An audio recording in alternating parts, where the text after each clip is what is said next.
Bonjour les amis, c'est Jasmine Moineau du blog timideheureux.fr. J'ai le plaisir immense d'accueillir avec moi Emmanuel Jublin, auteur du blog Votre voix au service de votre vie. Alors, bonjour Emmanuel et merci d'avoir accepté cette interview. Bonjour Jasmine, bonjour les amis et merci à toi pour cette invitation. J'ai découvert ton blog il y a maintenant quelques mois et je suis ravi de pouvoir parler à ta communauté. Plaisir infiniment partagé. Alors toi Emmanuel, tu es coach en communication verbale, mais est-ce que tu peux nous parler un petit peu plus de toi, de ton parcours, ce que tu fais actuellement? Voilà, donc qui es-tu Emmanuel? Alors, qui je suis? Je suis quelqu'un qui aime la vie, qui aime la voix, qui aime communiquer. Ça a été vraiment le fil d'Ariane de ma vie professionnelle jusqu'à maintenant.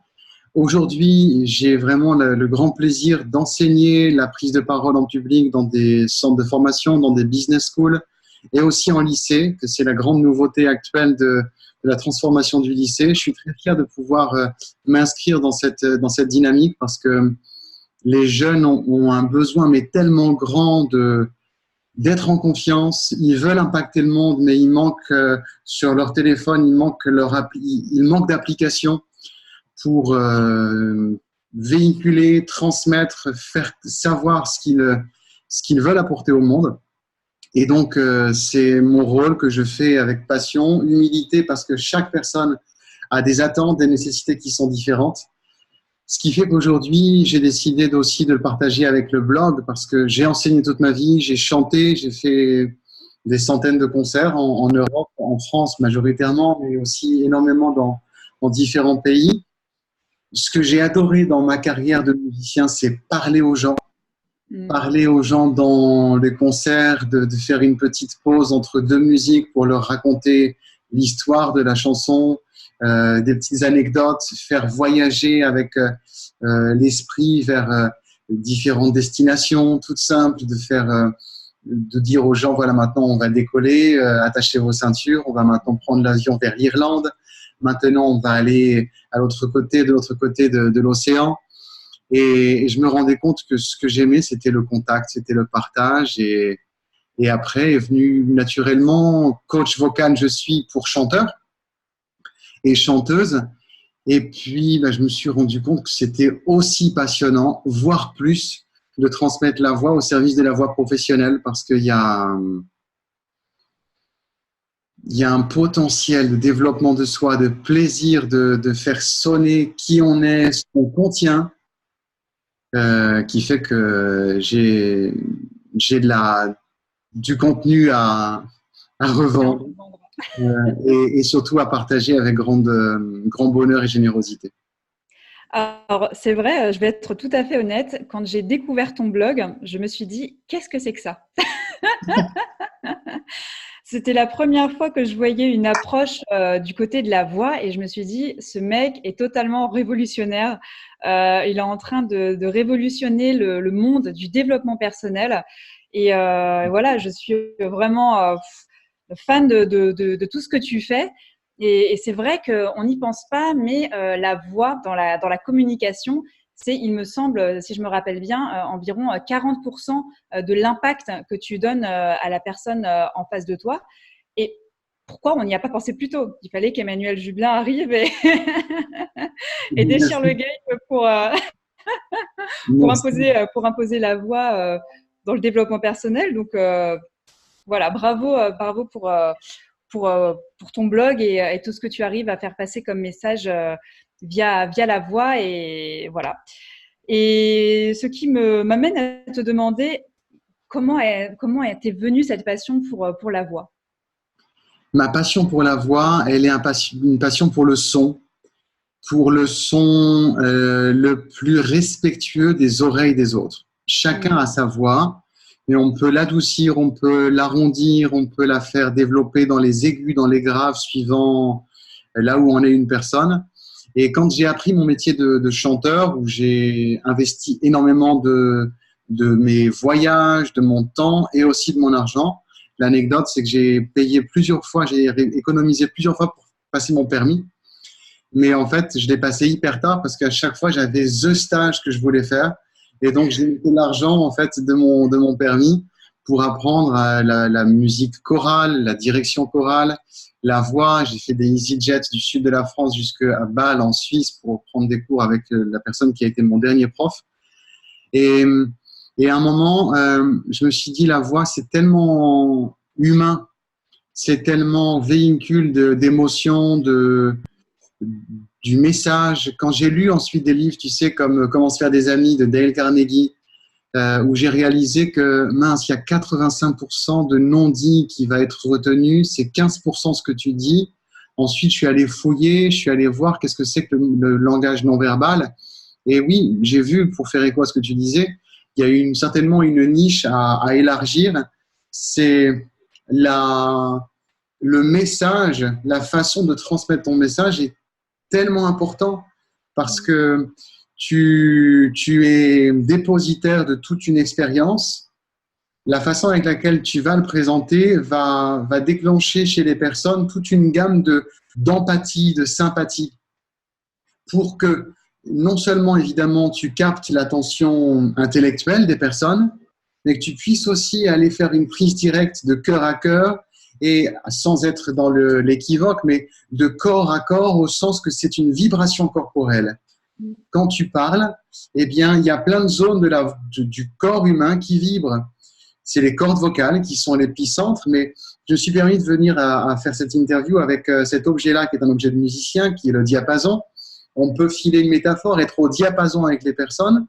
Ça peut être par le fait de véhiculer un son qui soit le plus simple. J'ai la voix que j'ai qui s'est bonifiée avec le temps comme du bon vin élevé en fût de chêne. Je suis quelqu'un de bon vivant et j'aime bien évoquer les bonnes choses, mais on peut imaginer aussi un fromage affiné, tout ce que vous voulez, qui a besoin de temps en fait pour arriver ou un bon plat que tu fais et qu'on remarque, tiens, il est meilleur quand il a été cuisiné la veille parce qu'il y a eu le temps de l'alchimie des goûts. Eh bien, l'alchimie de la voix, elle se fait en lui donnant de l'attention. Et ici, si je fais ça et que je le mets à mon oreille, j'entends le non. Je suis seul à l'entendre. Par contre, si je m'amuse à le mettre et que je le fais vibrer, j'essaie de le faire vibrer bien fort et je le pose ici sur mon ordi, tout d'un coup, tu perçois un petit son. Alors, c'est pas un son d'un instrument puissant, ça reste que ces deux petites, tiges de la fourche qui est le diapason. Mais la voix, c'est une vibration. Et qu'est-ce que j'ai appris dans ma vie, c'est que si tu produis le son de façon bien sûr tonique, mais aussi très très tranquille, très naturelle, eh bien le son il voyage dans l'air. Et là en ce moment il voyage dans l'air, dans la pièce où je suis, et il traverse les ondes avec le net. Et quand tu es dans une salle ou aussi en visio avec tes personnes, que ton micro transmet le son, avant toute chose tu es ton propre micro et tu es la propre amplification de ta voix. Alors, il y a des secrets qui sont très délicieux de zones du corps, du visage qui sonnent, qui sont tes pommettes, qui sont ta boîte crânienne, qui sont le pharynx, la zone nasale, petite cavité, le haut du buste, qui toutes ensemble, toutes ces parties contribuent à alchimiser le son. Et je suis convaincu que quand les personnes font la rencontre de leur voix, eh bien, leur message, tout d'un coup, il est perçu pas uniquement avec la tête chez les personnes qui les écoutent, mais il est perçu de façon plurielle. C'est extraordinaire. On pourrait t'écouter pendant des heures parler de la voix. Pour la petite anecdote, mon mari m'a séduite par sa voix, avec sa voix. Donc, je suis absolument en phase avec tout ce que tu nous dis. Mais oui, effectivement, la voix est quelque chose, est un outil merveilleux qu'on a malheureusement oublié et qui a le mérite d'être exploité. Donc, merci encore à toi, Emmanuel, de nous ouvrir ce champ des possibles, à travailler un peu plus sur nous d'une manière différente, mais impactante à la fois. Comment est-ce qu'on peut travailler sa confiance en soi par le biais de la voix? Est-ce que tu as quelques outils ou quelques éléments de réponse à nous partager? Bien sûr. Tu vois, je viens d'achever l'écriture d'un article qui parle d'heures de vol. C'est une métaphore comme de tout apprentissage, mais on sait que tu vas être autorisé à voler au-dessus de la tête des gens quand tu auras, comment dire, validé un certain nombre d'heures de vol pour ta sécurité, mais la sécurité aussi des madames et des messieurs, des enfants qui vivent à même le sol. Mais au-delà de cette pointe d'humour, c'est rien ne résiste à l'entraînement. Mais tellement que j'ai franchi le voile invisible de la peur de me présenter devant des centaines de personnes, voire même à un moment dépasser le cap du millier de personnes. Alors, je viens d'un marché de niche qui est la musique classique, donc on remplit rarement des zéniths et des Olympias avec la musique que j'ai chantée. Mais quand tu rentres dans un lieu de concert qui est blindé de monde, qui ont tous payé une place à 15-20 euros, tout d'un coup, tu as une petite voix retorte dans ta tête qui dit « Et si tu n'étais pas à la hauteur ?» Il a fallu que je torde le cou à ce salopard en moi qui vient saboter au moment les plus fins de l'histoire de la vie, c'est celui où tu passes à l'action. Donc, la confiance en soi, elle se bâtit à force d'entraînement, à force d'exercice. Je suis un puissant convaincu du développement de soi par l'action, que quand tu travailles la timidité comme tu le fais avec ton blog, la confiance en soi, c'est en mettant la confiance en soi sur l'ouvrage et en faisant être un artisan du développement de la confiance en soi. Tu as besoin de te dialoguer en toi avec un langage qui est positif, qui est tendre, qui est aimant, parce qu'il faut calmer la partie de toi qui a peur. On ne peut pas calmer quelqu'un en disant « calme-toi ». Tu crées quelque chose qui est une invasion dans l'espace de l'autre. À l'intérieur de soi, c'est pareil. Donc, à un moment, se faire une sorte de petite délicate attention caressante sur la main en disant « t'inquiète », comme une maman tient, un papa tient la main de son enfant en disant « t'inquiète pas, je suis là ». Donc, se dire à soi-même « t'inquiète pas, je suis là, tout va bien », on s'est entraîné, on va s'entraîner, mais imagine, tu t'es entraîné plein de fois. Ok, maintenant, tu vas te présenter, tu vas serrer la main à cette personne que tu n'oses pas contacter. Je revendique aussi une taxe qui est celle de la TVA, mais la TVA V. Pourquoi je suis à inventer ça?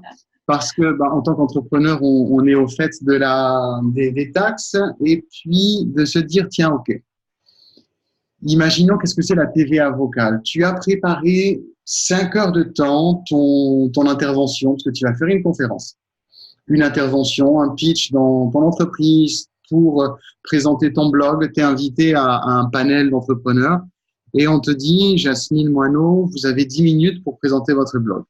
Évidemment, tu vas te préparer plus que 5 heures pour ça, mais imaginons juste 5 heures.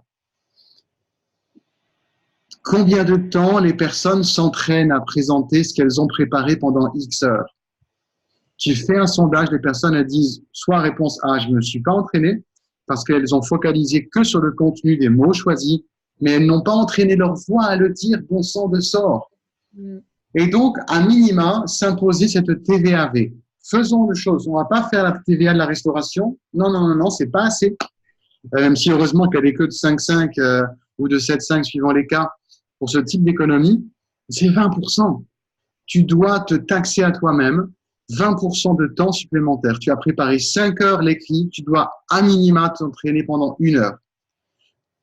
Tu fais une pause pour te préparer un thé, pour aller t'aérer l'esprit, tu interromps ton chronomètre parce qu'il faut que ce soit 1 heure totale. Tu t'es entraîné 10 heures à écrire, tu dois passer au moins 2 heures à t'entraîner. Et là, tout d'un coup, ta voix devient experte des mots que tu as choisis. Pas uniquement ta plume, pas uniquement tes doigts sur le PowerPoint. Et t'entraîner à défiler, à être posté avec l'écran qui est là et le public qui est là. Et quelle est la dynamique corporelle que tu veux développer. Faire une vraie répétition générale. Un artiste ne se présente jamais sans avoir répété avant, parce qu'il a le respect pour le public. Et donc, imagine que tu deviennes l'artiste de tes prises de parole en public, eh bien, tu te fais largement ces 20% de TVA. Ce qui fait que c'est la première taxe au monde que tu payes et que tu gagnes. c'est extraordinaire. Mon conseil, Donc là, pour le coup, tu nous as donné un exercice hyper facile à retenir. Et c'est vrai, on a tendance à s'entraîner sur les mots, mais rien ne sort de notre bouche. On n'entraîne pas notre voix, notre communication orale n'est pas creusée. Et oui, oui, c'est vrai que on perd en impact à cause de ça au final. absolument. Et on perd en qualité d'écoute parce que tout d'un coup, tu sens que tu n'es pas à 100% connecté à ce que tu dis. Donc, il y a des signaux qui arrivent et qui peuvent faire diminuer la confiance en soi. Que les personnes, tout d'un coup, regardent ailleurs. Entre parenthèses, ça ne veut pas dire qu'ils n'écoutent pas dans tous les cas. Il y a des fois, elles ont besoin de regarder ailleurs pour écouter. Mais au bout d'un moment, tu le sens si elles sont délibérément ailleurs. Elles sont en train de checker leur mail sur leur téléphone. Bref, elles sont plus avec toi. Et donc, tu te mets à gamberger.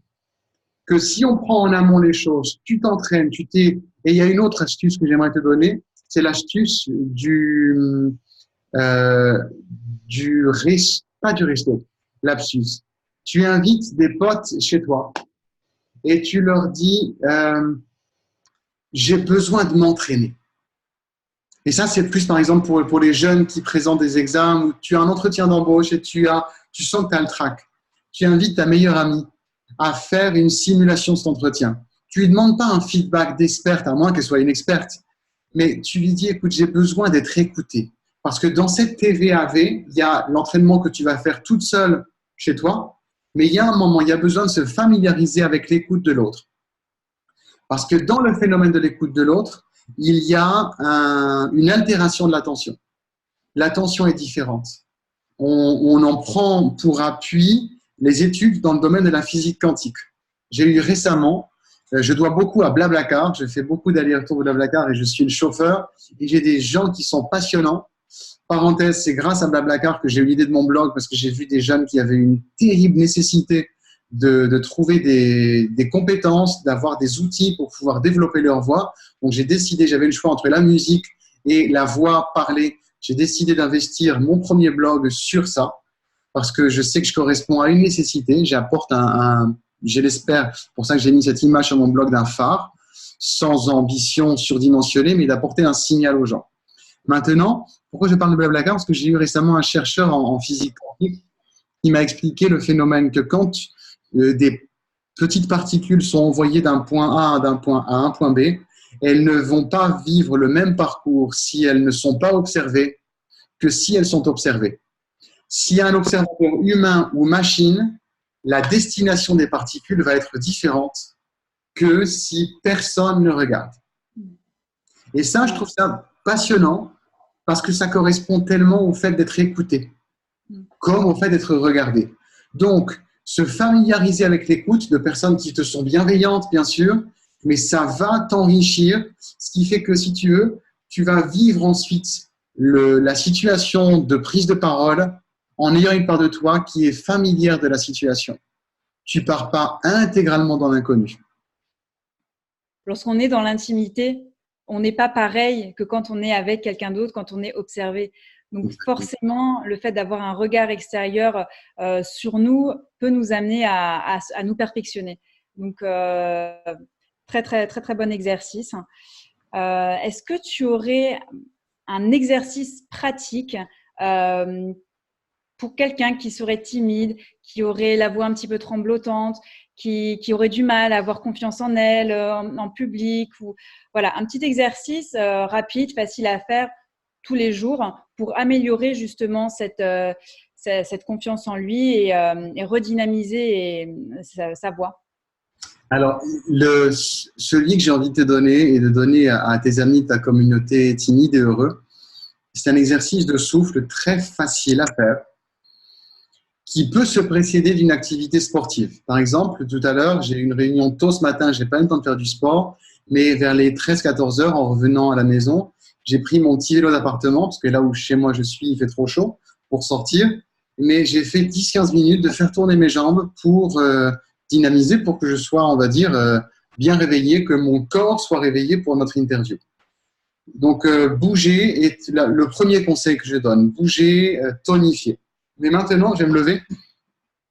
Un exercice tout simple, c'est, je vais mettre de profil et ensuite je vais mettre de face. C'est mettre les mains autour de la taille comme ça et faire le rythme de la chanson de Queen. Alors, c'est une chanson vintage, mais la chanson qui s'appelle We Will Rock You, qui fait tchac, tchac, tchac, tchac, tchac, tchac. We will rock you. Donc, ce rythme-là, je vais le faire sur le son tch, tch, ks. Donc, TCH, TCH, KS. D'accord. Et de le faire. Alors, quelquefois, avec le son, on l'écrira dans le descriptif, le petit exercice. Ouais. Ici, regardez mes mains.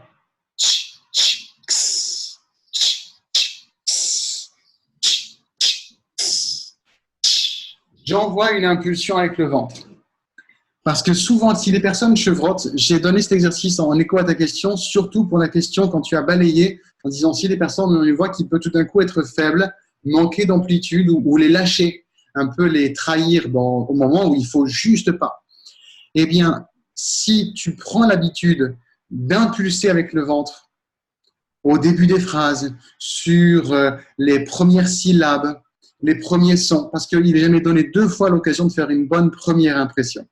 Et donc, si tu sens que tes premiers sons vont passer, tu vas te brancher sur l'écoute des gens. Et donc, ça prend du temps, mais de connecter le souffle avec la voix. Et le souffle, il vient du ventre. Donc, s'il y a the exercice à faire, c'est celui-ci. C'est celui-ci. J'ai envie d'en donner un deuxième. Vas-y, fais-toi plaisir. Qui est un écho de celui-là.